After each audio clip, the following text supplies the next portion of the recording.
नहीं रहा। और ये क्या है? ये भी पिछले ही साल लेके आए थे, लेकिन अभी कैसा लग रहा है? छी, इसमें रुएं आ गए। ये कैसा हो गया? ओ, अब ये ना उतना शाइनी वाइट नहीं है। Let's get a new one ना। ये कैसा हो गया? कैसा हो गया? ये पुराना हो गया है। तो हम क्या करते हैं कि अब हम ये नया लाके यहाँ रख देते हैं। हम कहते हैं ये नया है। ये सब कचरा हटाओ, जो हो सकते हो वो निखर के सामने आओ। ये है हैप्पी न्यू ईयर। और जिस भी दिन तुम निखर के सामने आओगे ना, वो तुम्हारा पहला हैप्पी न्यू ईयर होगा। आज तक कोई नहीं हुआ है। नमस्ते सर। सर मेरा प्रश्न ये है कि नववर्ष की शुरुआत कैसे करें और इस नए वर्ष में हम गीता को अपने जीवन में निरंतर कैसे बनाए रखें। मैं जहाँ भी देखती हूँ नववर्ष के नाम पे मुझे सिर्फ शोर नजर आता है, नया तो कुछ दिखाई नहीं देता। तो ऐसे में हम नए वर्ष में नया कैसे देखें और कहाँ देखें।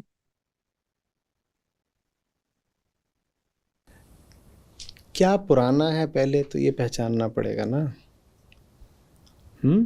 जो इस साल के दिसंबर में भी था,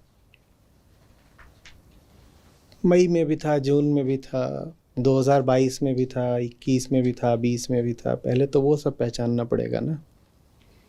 नया अपने आप में कुछ होता नहीं है। नएपन की तलाश सबको है, पर पुराना बना रह करके। अब नया कोई वस्तु तो है नहीं कि लाके दे दे कि ये लो नया जूता, नया चश्मा, नया चम्मच। पुराने से ऊब जाना ही नयापन है।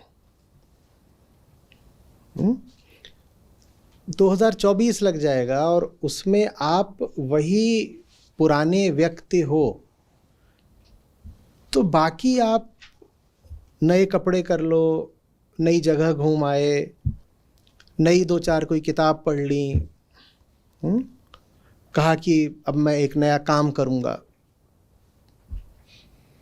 जिम जाऊँगा 1 तारीख से। उससे कुछ होगा नहीं, क्योंकि ये सब कुछ आप पहले कर चुके हो, आजमा चुके हो दूसरे रूपों में। ये अच्छे से पकड़िए, नया कुछ नहीं होता। आप जिसको नया समझते हो वो पुराने का ही पुनर्चक्रण है। पुरानी ही चीज नए रूप रंग में आ जाती है, उसको आप नया बोलना शुरू कर देते हो। और हमारे जीवन में सब पुराना ही पुराना है, क्योंकि वो हमारा है। हम बदल नहीं रहे, तो हम जो कुछ भी नया पकड़ रहे हैं वो वास्तव में नया नहीं है, वो पुराने का ही नया चेहरा है। नया साल भी आप मनाते हो तो यही नया साल आपने अभी 1 साल पहले भी तो मनाया था ना। तो नया साल भी तो कितना पुराना है। नया साल पुराना है, बदल गया है बस क्या, एक अंक, 3 बदल के 4 हो गया। कोई व्यक्ति जब ऊब जाए, कहीं पर देखे कि बहुत उत्सव और रौनक चल रही है नए साल के नाम पे, और ऊबा बैठा है, कोई पूछे कि क्या बात, कहे इसलिए क्योंकि ये नया साल बहुत पुराना है। मुझे सचमुच नया साल चाहिए, मुझे सिर्फ संख्या का हेर फेर थोड़ी चाहिए कि 2023 को तुमने लिख दिया 2024। और कई बार तो एक नए साल की जो अनबिकी सामग्री होती है वो अगले नए साल पे चल जाती है, स्टिकर लगा के। बस 3 को 4 कर दो, वो चल जाएगी। ये नया साल कितना पुराना है, कितना उबाऊ है।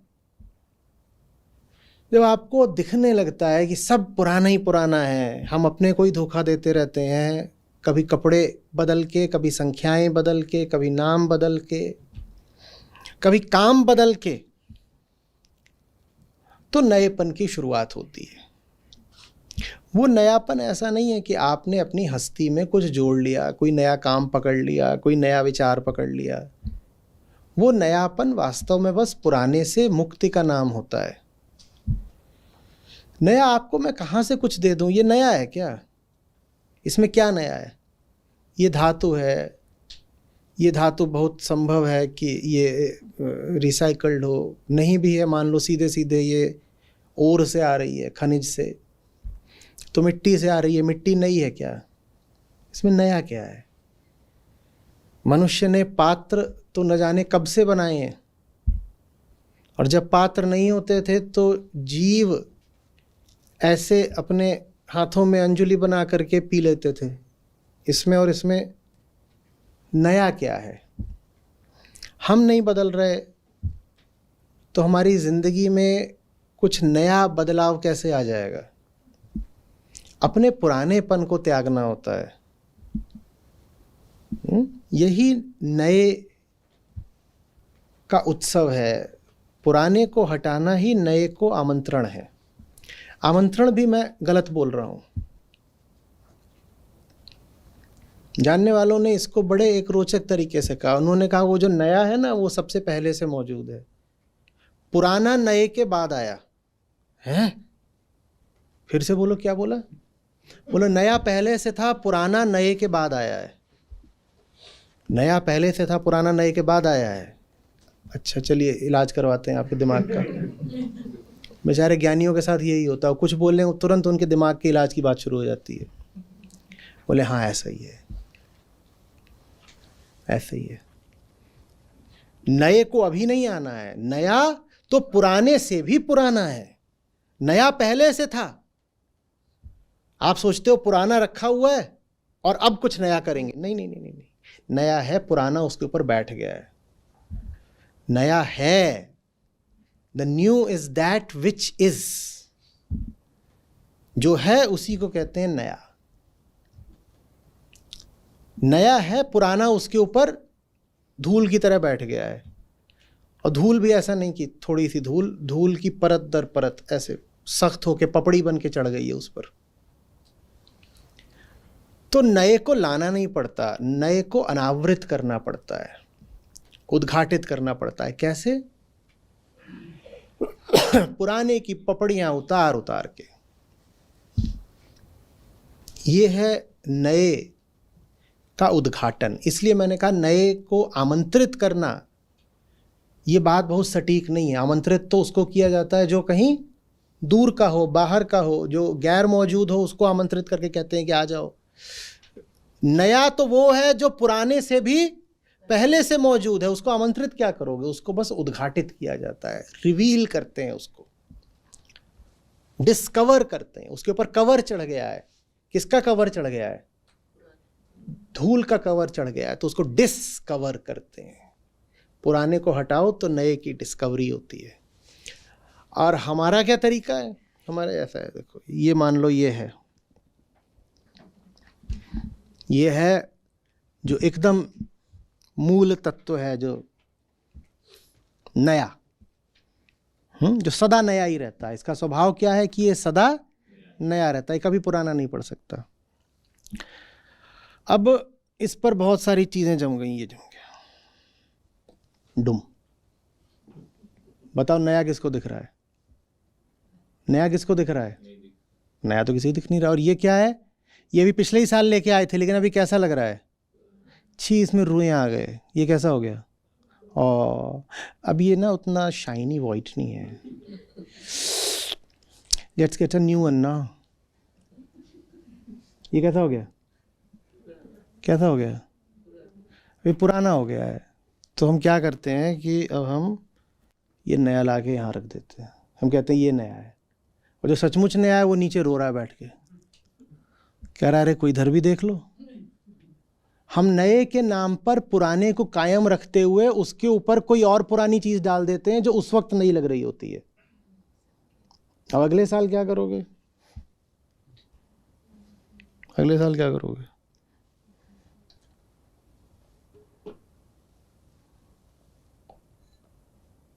उसके अगले साल क्या करोगे? और 2-4 ऐसे सालों के बाद क्या होगा? सब गिर जाएगा।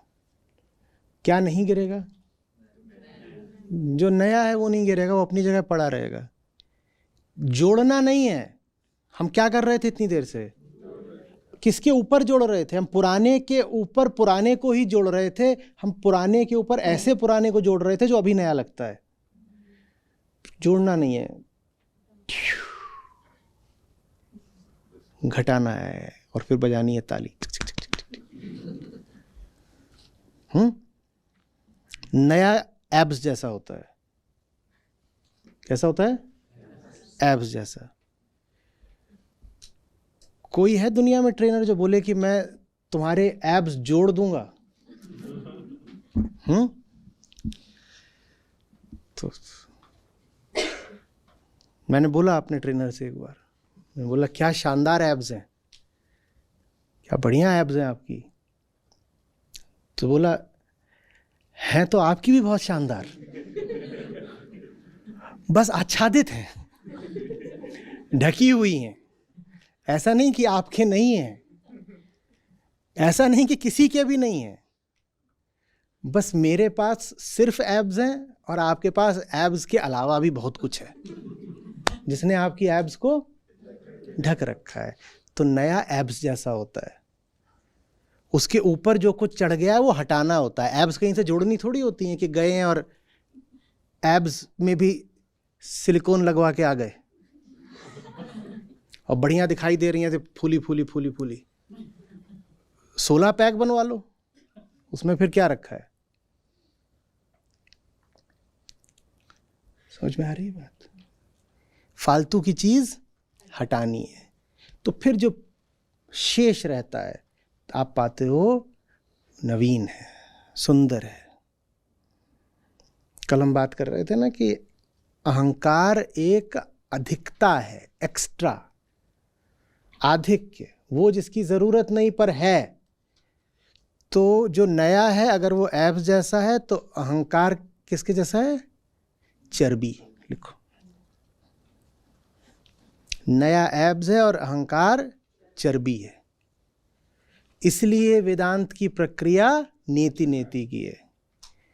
वेदांत क्या है? जिम, जहां अहम नाम की चर्बी हटाई जाती है। गुरु कुछ सप्लीमेंट्स बता सकता है, कसरत के तरीके बता सकता है, लेकिन कसरत का दर्द तो आपको ही सहना है। और जो कसरत का दर्द नहीं सह सकता उसका ना तो कोई ट्रेनर कुछ कर सकता है और ना खान पान। आप सोचो मैं खा पी के एब्स बना लूंगा तो होगा क्या?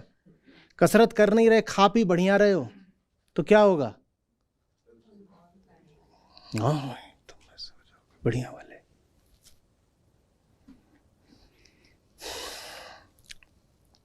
खाने पीने को मान लो ग्रंथ और ट्रेनर को मान लो गुरु जैसा। दोनों चाहिए होते हैं ना, ट्रेनर भी चाहिए होता है, अच्छी डाइट भी चाहिए होती है, लेकिन न ट्रेनर से बात बनती है न डाइट से बात बनती है। इन दोनों से ज़्यादा महत्वपूर्ण क्या होता है? एक्सरसाइज, जो खुद करनी पड़ती है। कैसी विचित्र स्थिति होगी कि ट्रेनर रोज आता है, बंदा उसके पास कभी नहीं जाता है।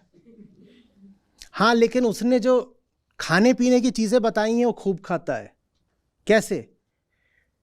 उसने बताया था कि देखो 2 रोटी खाओगे, उसके साथ ये इतनी दाल लोगे बढ़िया वाली अच्छी गाढ़ी, और ये वाली सब्जी लोगे और ये सब। बंदा वो सब खाता है जो ट्रेनर ने बताया। अपना साधारण खाना खाने के बाद तो वो आमतौर पर खाया करता था 6 पराठे, भगोना भर के, कटोरा नहीं, भगोना भर के दाल, कड़ाही भर के सब्जी, वो सब वो खाता ही है। जो वो पहले करता था वो तो है ही मौजूद, वो नहीं हटाया गया। जो पहले की चीज थी वो तो है ही। और ट्रेनर ने क्या बताया था? 2 रोटी, दाल और ये वो बाकी चीजें वो खाता है उसके ऊपर से। ट्रेनर ने पूछा जो मैंने बताया सब तुमने खाया? बोले बिल्कुल खाया। बोले कब खाया? बोले एक लंच के बाद खाया, आपने जो बताया था, एक डिनर के बाद खाया जो आपने बताया था। तो अपना जो लंच करता हूं वो करा पूरा, फिर आपकी दी हुई चीज भी खा ली। न ट्रेनर काम आएगा, न डाइट काम आएगी, काम तो अपना व्यायाम और अपना परहेज ही आएगा। दोनों दुख देते हैं, और इन दो के बिना एब्स निकलेंगी नहीं। मेहनत करो उसमें भी दर्द होता है, और खान पान में परहेज करो उसमें भी दर्द होता है। और उसमें न तो मशीन काम आ सकती आपका दर्द बांटने के लिए, न ट्रेनर काम आ सकता, न कोई और चीज़ काम आ सकती हो, तो खुद ही भुगतना पड़ता है। जो भुगतने को तैयार हो उसको वो नई चीज़ मिल जाती है। जब नई चीज़ मिल जाती है तो कह लो कि कुछ न्यू हो गया। और जब कुछ न्यू हो जाता है ना, तब सिर्फ ईयर ही न्यू नहीं होता कि एक ईयर न्यू हो गया है, फिर सब कुछ न्यू हो जाता है। आपका न्यू ईयर झूठा है। इसकी सबसे बड़ी पहचान ये है कि बाकी सब कुछ तो ओल्ड है, ईयर न्यू कैसे हो गया? कैलेंडर के पन्ने फाड़ने से न्यू ईयर कहां से आ गया? जब न्यू आएगा तो सब कुछ न्यू के ही रंग में नहाएगा। ऐसा थोड़ी है कि सिर्फ ईयर न्यू हुआ है, हैप्पी न्यू ईयर, और मुंह वैसे ही है बिल्कुल, हाँ, उतरा उदास गंधाता जैसा 6 महीने पहले था। जब न्यू आएगा तो ईयर भी न्यू हो जाएगा, स्माइल भी न्यू हो जाएगी, आई भी न्यू हो जाएगी, ईयर भी न्यू हो जाएगा, सब न्यू होगा ना। जब आप ही न्यू नहीं हुए तो ईयर कैसे न्यू हो गया? ये नहीं समझ में आएगा। लोगों को कहेंगे ये कैसी बातें कर रहे हैं, अरे हम कुछ करें ना करें ईयर तो न्यू हो गया ना, जाओ तुम नाचो। तुम्हारे जैसों की वजह से ही तो दुनिया का कारोबार चल रहा है। तो क्या एक बार कहावत बोली थी कि एक थे शिष्य जी और एक थे गुरु जी। तो गुरु जी ज्ञान देने निकले, शिष्य जी पीछे पीछे, और जब ज्ञान दें तो 10 में से एक ही आदमी सुने और 100 में से एक ही आदमी गुने। तो शिष्य को बड़ी निराशा हुई, तो उसने गुरुजी से कहा, गुरुजी आप इतनी मेहनत करते हो, ये 100 में से 99 लोग तो कुछ समझते नहीं। तो गुरुजी बोले, सब कुत्ते बनारस चले जाएंगे तो दोना कौन चाटेगा? गुरुजी जा रहे होंगे बनारस की यात्रा पे, लोगों को आमंत्रित कर रहे होंगे कि आओ हमारे साथ काशी चलो, तुम सब भी चलो। काहे को आए? बोले कोई मेरे दुकान है, कोई बोल रहा मेरे घर में ब्याह है, कोई कुछ और बोल रहा, अपना बता रहे हैं। कोई आने 100 में से एक आदमी उनके बोले कि हाँ हम भी चलेंगे काशी। तो शिष्य परेशान था। गुरुजी बोले सब कुत्ते बनारस ही चले जाएंगे तो दोना कौन चाटेगा? दोना चाटने वाला भी तो कोई चाहिए ना।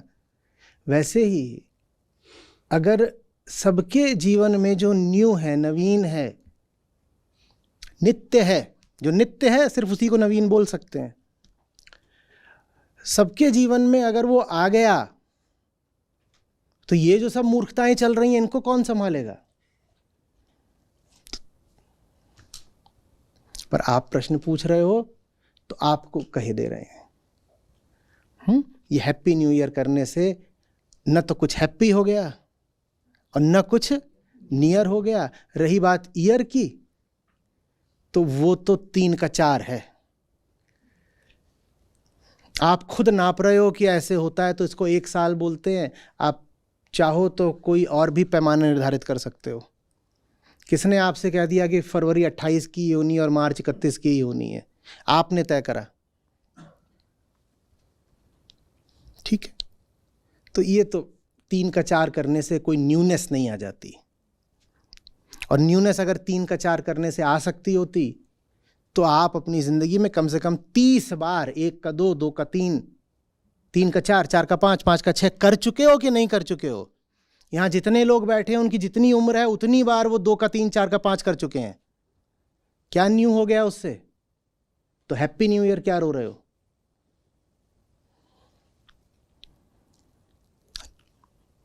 एब्स बनाओ, एब्स। गलत आदमी ये सलाह दे रहा है, पर फिर भी देखो, इतनी बार समझाया, हमारा अधिकार तो प्रयास पर है, तो मैं भी प्रयास कर रहा हूँ। आप लोग आए होगे तो आपने देखा होगा, मैं वहीं पे था, वहाँ। हाँ, तो ये मैं हैप्पी न्यू ईयर की तैयारी कर रहा हूँ अपनी। नीति है वो मेरी, जिम में ही था मैं। समझ में आ रही है बात? नए वगैरह का गाना गाना छोड़ दीजिए, पकड़िए कि जीवन में क्या क्या सड़ा पुराना गंधाता मौजूद है, उसको हटाओ बाबा। साफ खाल पैदा नहीं करनी पड़ती, गंदगी रगड़ रगड़ के हटानी पड़ती है। हमें पपड़ियां जम गई हैं, रगड़ो उसको। यही है हैप्पी न्यू ईयर। ये थोड़े कि खाल गंदी है, पपड़ी जमी हुई है और उसके ऊपर क्या मल दिया, मॉइस्चराइजर लगाओ, मॉइस्चराइजर, और क्या क्या आता है, कंडीशनर लगाओ, और क्या आता है, पेंट लगा दो, जो भी आता है सब लगा दो उसके ऊपर। यहां पे इंच भर की पपड़ी जमी हुई है और उसके ऊपर कई तरीके के लोशन और मोशन लगाए जा रहे हैं। क्या कुछ और भी आता है? सनस्क्रीन भी लगा दी, और सन कह रहा है अरे स्क्रीनिंग तो हो ही रही थी, कौन सा मैं खाल तक पहुंच पा रहा था, धूप बोल रही है। सबसे बड़ी सनस्क्रीन तो तुम्हारी पपड़ियां थी, उसके ऊपर सनस्क्रीन काहे को लगा रहे हो?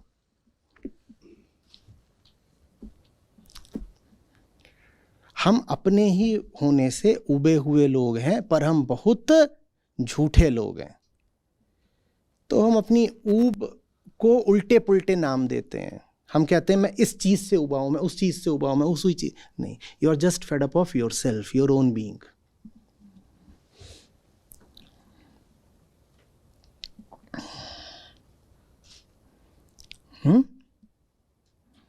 ये सब कचरा हटाओ, जो हो सकते हो वो निखर के सामने आओ। ये है हैप्पी न्यू ईयर।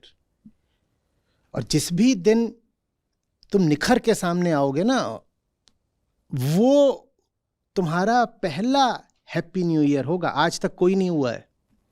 उस दिन से समझिए कि आपके ईयर्स की शुरुआत होगी, उस दिन से आपका जीवन शुरू होगा, वो दिन आपके जन्म का होगा।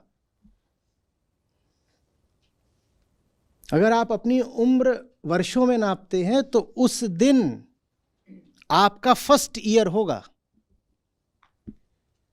अभी तो बस ऐसा ही है कि पुरानी धूल वक्त में आगे लुढ़कती पुढ़कती चली जा रही है, एक गेंद की शक्ल लेके। और जितना वो आगे लुढ़क रही है उतना वो धूल और ज्यादा अपने में जोड़ती जा रही है, वही स्नोबॉल।